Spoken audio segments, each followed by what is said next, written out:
Pemirsa, Ramadan menjadi momen bagi umat Islam berlomba-lomba untuk mendapatkan pahala dengan melaksanakan ibadah puasa. Selain itu juga dengan bersedekah, seperti yang dilakukan Ketua DPRD Kota Palembang meringankan beban lansia di RW 09 Karyajaya dengan berbagi beras.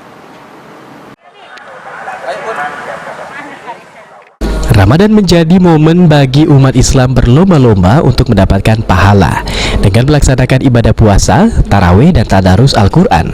Selain itu, Ramadan juga menjadi momen untuk berbuat kebaikan dan berbagi kepada sesama, seperti yang dilakukan Ketua DPRD Kota Palembang Zainal Abidin yang membagikan beras ke lansia dan anak yatim di Jalan Maijen Yusuf, Singa Dekane, Lorong Abi Yasin, RT 26 RW 09 Kelurahan Karyajaya. Zainal Abidin berharap dengan pembagian beras ini bisa mengurangi beban warga Kelurahan Karyajaya di tengah menjalankan ibadah puasa. Selain itu juga beberapa anak yatim juga diberi uang oleh Ketua DPRD untuk penyemangat mereka berpuasa.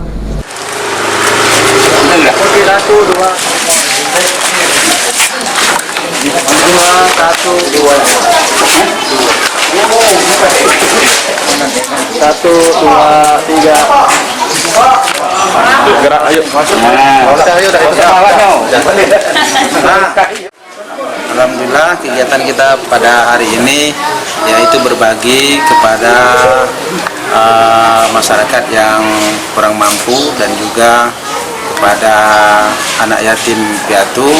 Kami juga bekerja sama dengan perusahaan beras yang ada di dekat sini, tepatnya beras 3 kartu, yaitu PT CP Sukses Jaya, Sukses Karya Mandiri.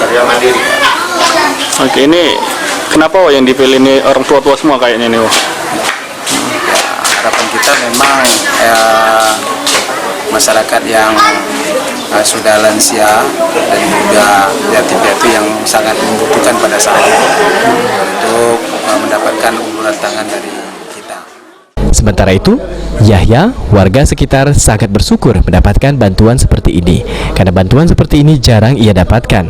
Dirinya berharap setiap bulan ada bantuan seperti ini lagi. Terima kasih. Mana Yuni? Kami sangat mengurusan ya, apalagi di tengah COVID ini, Pak ya. Iya. Jadi harapan kita ke depan gimana, Pak? Mungkin semoga aja yang memberi mendapat berkah, yang menerima juga dapat berkah ya. Oke, baik. Terima kasih, Pak ya. Irawan, PAL TV.